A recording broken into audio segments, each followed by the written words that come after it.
In this video, we are going to look at heat convection. Heat convection is one of the modes of heat transfer along with heat conduction and radiation. So this video is only going to focus on heat convection because this is a very complex process because it involves both heat transfer and fluid flow. Each of them are complex in their own right. So we are going to limit our focus in this topic by focusing on simplified cases such as the steady state heat transfer or heat convection when you do not have temperature variation with time. So let's start with the definition of heat convection. Since it's a heat transfer process, so you need essentially two things. You need a surface and you need another thing between which you are going to have heat transfer.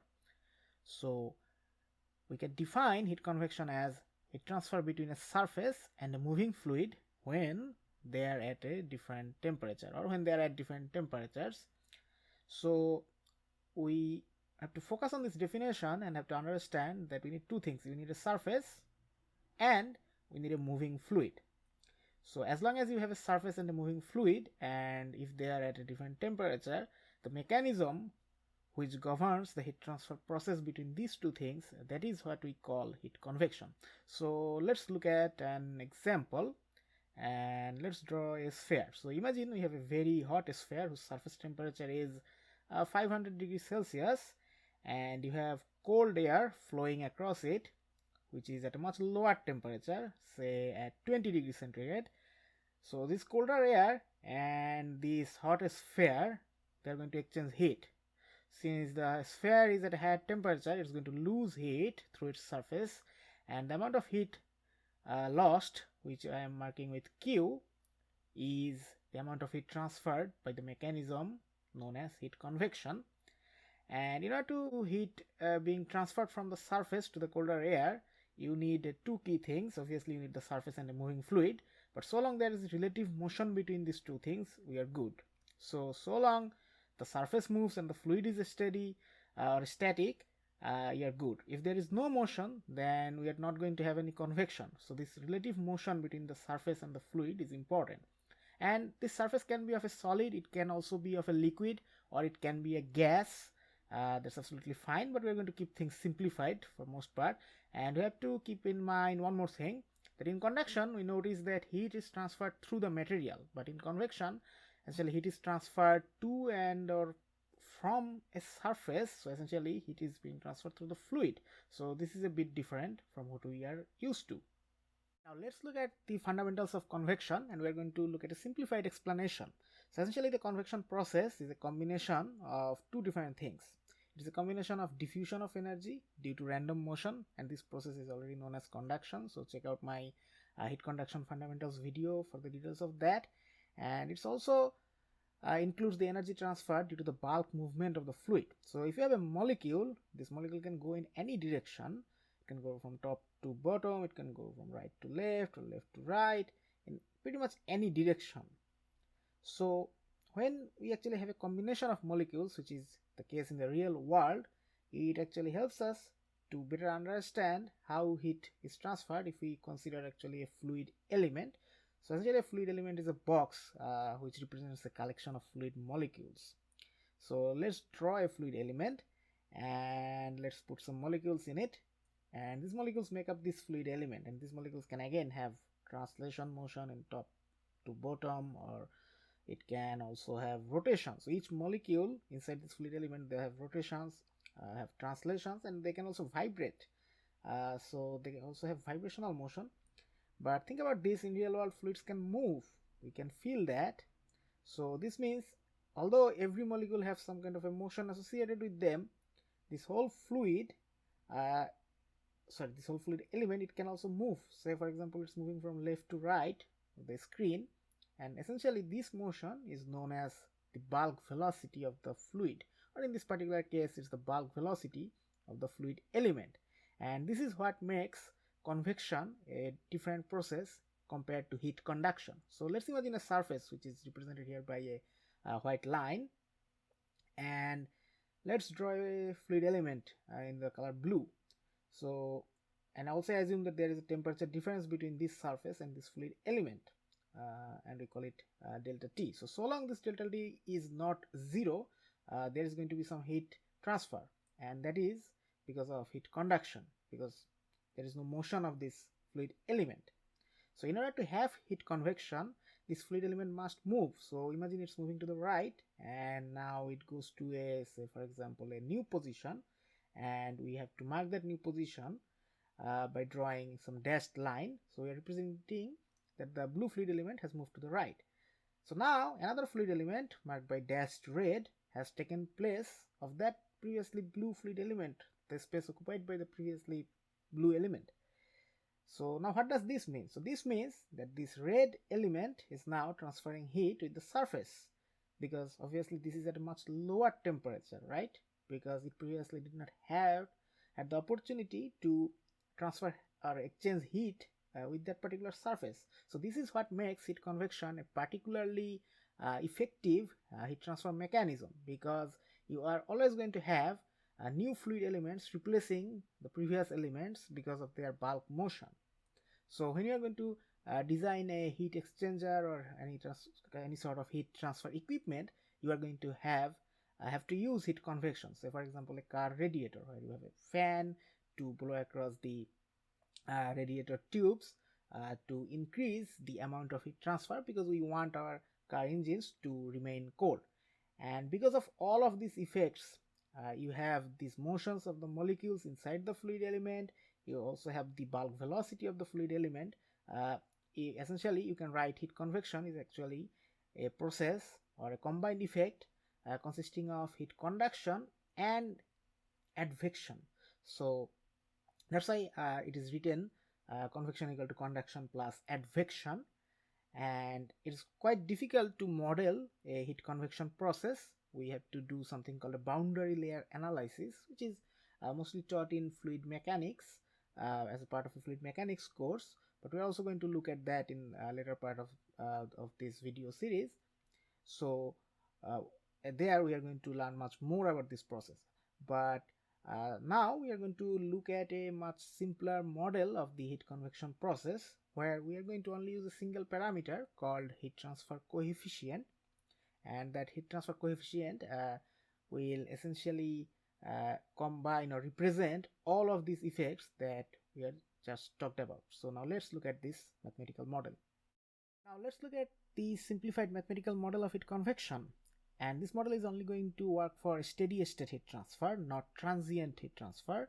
So only when the heat convection process is involved and there is no temperature variation with respect to time, this model is going to work. So the amount of heat transferred by heat convection Q is going to be proportional to the surface area. So if you have two spheres, one with smaller area and another one with larger area, you are going to have much more heat transfer for the larger sphere. It's also proportional to the temperature difference. So the higher the temperature difference between the surface and the bulk fluid, you are going to have more heat transferred by heat convection. So let's combine these two relations and write Q is proportional to A times delta T.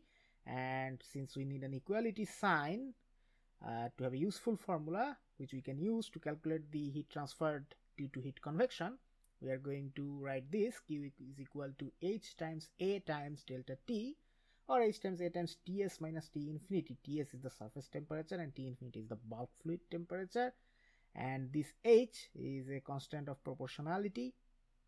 This is also called heat transfer coefficient, or to be correct it should be called convection heat transfer coefficient.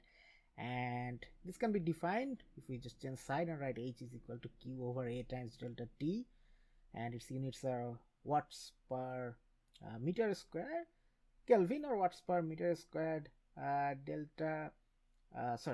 degree centigrade.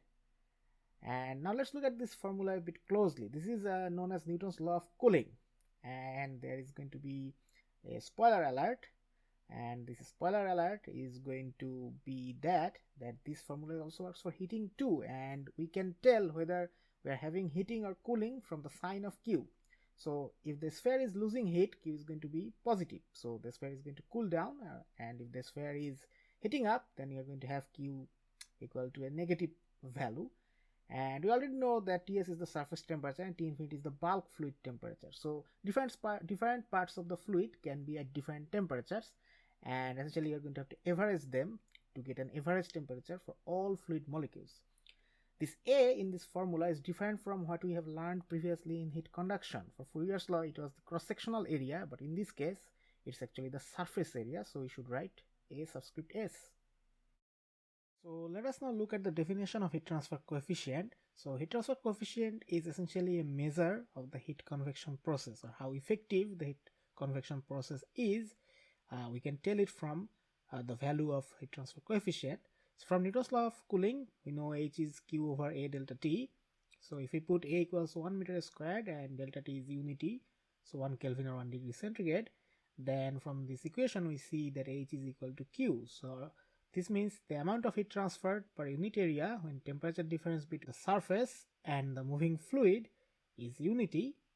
It is called the heat transfer coefficient. So in order to understand heat transfer coefficient value for different processes, all we have to do is to make the surface unit area and the temperature difference to be unity, and then we simply have to measure the amount of heat transferred, and that's going to give us the heat transfer coefficient. So the heat transfer coefficient depends on the type of the fluid. So if it's air or it's water or whether it's nitrogen or something else, that's going to determine what's the value of H is going to be. It also depends on the relative motion, so essentially the fluid velocity, or if the surface is moving, the velocity of the surface. So higher the velocity, the larger is the value of H is going to be. It also depends on the flow regime, or the type of the flow, or the configuration of the flow itself. So if the flow is laminar, then the heat transfer coefficient is going to be different compared to if the flow were to be turbulent. It's also going to depend on the bulk fluid temperature. So on average, if the temperature of different parts of the fluid is going to be different, then that's going to also have an effect on the value of the heat transfer coefficient when we are measuring it. Then since heat is being transferred through the fluid, it's going to be also depending on the thermal properties of the fluid itself, such as the specific heat or thermal conductivity, and H can take values ranging from 2 to 100,000 watts per meter squared Kelvin, and I'm going to discuss that later in this video. Now let's look at a heat convection problem. So the question says how much heat is transferred from a 500 degree centigrade sphere to flowing air at 20 degrees centigrade, and the surface area of the sphere is 0.1 meter squared, and H is given as 10 watts per meter squared Kelvin. So here's the sketch, and we know the surface temperature Ts to be 500. We know the bulk fluid temperature T infinity to be 20 degrees centigrade, and we also know the surface area of this sphere to be 0.1 meter squared, and cold air is passing across the sphere, so the sphere is going to lose some heat, and the question essentially asks that what's the value of Q is going to be. So we are going to solve this problem, and this problem is actually pretty much the same one that we use to understand the heat convection process. So in order to solve these heat convection problems, we are going to make some assumptions, and these assumptions are pretty much same for all steady state heat convection problem. So we are going to assume a steady state, so no temperature variation with respect to time, neither the bulk fluid or neither the surface is going to change its temperature. We are going to also assume that the bulk fluid temperature is constant. We are going to assume that the thermal properties of the fluid or the surface is going to be constant, and we are also going to assume uniform heat transfer. So if that's the case, then we can write Newton's law of cooling and put in the values, and we are going to get Q is equal to be HA Ts minus T infinity, and since Ts is greater than T infinity, we are going to get a positive value, and we are going to put all the magnitudes of each of these parameters, and we are going to get Q is equal to 480 watts, and this is the answer the question asked us to find out. So pretty simple, right? Now let us ask ourselves, why is heat being transferred via convection from the sphere to the air, right? And the answer of this question is in the problem statement, because the sphere is at a higher temperature and heat always flows from higher temperature to a lower temperature substance. And we actually did not write one of the assumptions that is pretty much always understood, but we should explicitly write this, that we neglected the other two heat transfer modes. So we did not consider conduction or radiation heat transfer when we solved this problem. So we have to also keep that in mind. Let's look at another heat convection problem. In the sketch, we see a box and several dimensions are marked in the sketch for the box, and the question asks how much heat is transferred from the 50 degree centigrade air to the box shown in the figure. All the surfaces of the box are kept at 50 degree centigrade except for the top one, and the heat convection coefficient is 2 watts per meter squared Kelvin. So again, we are going to make some assumptions just like the problem we solved before, and these are all the same assumptions. And once we have made them, we can write Newton's law of cooling, and we're going to write it only for the top surface. So for the top surface, we can write Q equal to the heat transfer coefficient or heat convection coefficient H times A times the temperature difference delta T. Then we can write HA Ts minus T infinity, and after that we can put in the value. So H is 2 and the area of the top surface is 2 times 3 from the figure. We can write the temperature difference between the top surface and the hot air, which is 20 minus 50. So this turns out to be minus 360 watts. So this heat transfer value came out to be negative. So this means there is something going on which is different, because the question states that the top surface has lower temperature than the fluid flowing around it. Heat is actually transferred from the air to the top surface, not the other way around. So heat is coming from the air, which is hot, to the top surface. For the other 5 surfaces, all of them are at 50 degrees centigrade. So the temperature difference between those surfaces and the flowing air comes out to be 0. It's actually 50 minus 50. So if the temperature difference is 0, that means there is going to be no heat transfer by heat convection. And this is actually mentioned in the problem statement, that all of the surfaces of the box are kept at 50 except for the top surface. So this means no heat transfer from these 5 surfaces through heat convection. You can have some heat transfer due to conduction and radiation, but we are neglecting them to solve this problem. So this means the answer is actually in total 360 watt if we combine all of them. So for real world problems, the most difficult thing would be that the heat convection coefficient value, its magnitude, would not be given. So heat convection can be of 2 types, and it actually depends on what drives the flow. So by which mechanism we drive the fluid, based on that, convection can be natural or forced. So imagine a hot sphere, and the air surrounding that hot sphere is going to get warmer and it's going to become hot air, and that air is going to rise to the top, and cold air is going to rush in to replace that hot air.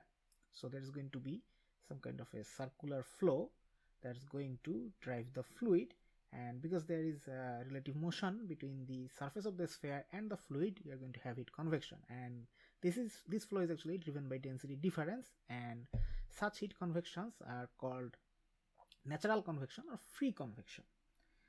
And this is actually very common, but there can be another type of heat convection process. Say for example, this is you, and if you are feeling warm, you can turn on an electric fan and push the air across you to make yourself feel colder. So essentially you are doing some work, electricity, which is driving the flow. And this type of heat convection process is called forced convection, because you need some external work to drive the flow. So based on these 2 things, we actually have 2 different kind of heat convection. So another example of free convection or natural convection is that when a hot cup of tea loses heat to the surrounding air. So if you leave it alone, the tea, it's going to slowly get cooled, and this is an example of natural convection. But what happens if you start to blow on this tea to cool it quickly, because you are going to do some external work when blowing on it? This is going to be an example of forced convection. And typically, because of this external work, we often have much higher value of heat, the amount of heat transferred during forced convection. So this also means the heat transfer coefficient associated with forced convection is going to be much higher compared to the heat transfer coefficient associated with natural convection. So if you have a cup of tea and you leave it alone, it's going to get cooled. That's an example of natural convection. If you are going to blow on it, or if you turn on a fan nearby, it's going to be a forced convection. Another example would be, say if you have a flat plate which is very hot. Say for example, it is at 500 degrees Celsius and air is flowing from the left to the right. So if the air was initially at 20 degrees centigrade, once it passes across the flat plate, it's going to get warmer, and say it's now at 70 degrees Celsius. to analyze this sort of flow, we need to do something called a boundary layer analysis, which I'm going to discuss in another video, but that's an example of forced convection if you are moving the air by a fan. So assume a series of computer chips inside your motherboard, inside the computer motherboard, and when you are operating the computer, these chips get hotter, so that's why there is a cooling fan mounted on the motherboard, and this cooling fan blows air across the chips to cool them. And this is another example of forced convection, and we are going to solve some problems related to this in later videos. We also sometimes wrap around tubes across pipes to use this heat convection mechanism to rapidly cool down something. So if you are flowing a hot fluid along a pipe, you can use some cooling water tubes to cool down that hot fluid. So we are going to see more examples when we solve some problems. So there are also advanced heat convection processes which are very complex. Say for example, if you leave a glass of cold water on the table, you would notice that water droplets starts to form around the glass. So essentially what's happening is you have air surrounding the glass which contains water vapor which condenses and that forms those water droplets. Similarly, if you have some water boiling in a pan, you see water vapor rising, and both of these two processes, which are respectively known as condensation and boiling, involves a surface and a fluid that is moving. That's why both of them are heat convection processes, but they're not as simple as the processes we just saw when we solved the problems and developed the mathematical model. So we are going to see condensation and boiling much later in separate videos. For the purpose of this video, we are only going to keep our focus on simple cases such as steady state heat convection processes. Now let's look at the range of values that the heat transfer coefficient H can take. The problems we solved moments ago, for both problems the question actually gives us the value of the heat transfer coefficient, but in real world that's the biggest challenge, to know what's the value of H is going to be, and it's often measured previously. So depending on the heat convection process, such as for free convection, for gases H can take value from ranging from 2 to 25. For say liquids, it can take values from 50 to 1000 watts per meter squared Kelvin. So for liquids in free convection, H has a higher value. For forced convection, we see the same trend. For liquids it ranges from 100 to 20,000, but for gases it ranges from 25 to 250 watts per meter squared Kelvin. So again, if you want to have more heat transfer via convection, you actually want a liquid instead of a gas, but obviously there are other design considerations you have to take into account when designing such a heat transfer system. So if there is phase change, such as for boiling, when say for example water was evaporating in a pan, or you have water vapor condensing around a cold glass, you are going to have also very large value of heat transfer coefficient, and these values can range from 2500 to 100,000 watts per meter squared Kelvin. So we can make some general statements. Say for heat convection processes involving liquids, H is generally going to be higher, and if you have forced convection, it is expected that H is going to be higher, and if there is phase change, then you're going to have much higher value of heat convection coefficient. So let's summarize what we have learned in this video. So we learned that heat convection is a heat transfer process between a surface and a moving fluid. So you need these two things, you need a surface and a moving fluid to have heat convection process. The fluid does not necessarily have to move, so long there is relative motion between a surface and a moving fluid and there is temperature difference, you are going to have heat convection. You can model heat convection using Newton's law of cooling, from which we get a new concept called the heat transfer coefficient, which is a measure of how effective the heat convection process is. It is represented by H. The unit of heat transfer coefficient or convection heat transfer coefficient is watts per meter squared Kelvin or watts per meter squared Celsius. And in real world, determining H is the key challenge in many convection heat transfer problems. The problems we have solved in this video, for them the value of H was given, but in real world oftentimes we have to do boundary layer analysis or resort to computational fluid dynamics or computational heat transfer simulations to have an idea of what the value of H is. And we have also seen in the video that this value can range from say 2 to 100,000 watts per meter squared Kelvin. And the final takeaway from this video is that the convection process is essentially a combined effect of two things: heat transfer due to conduction and the heat transfer due to advection.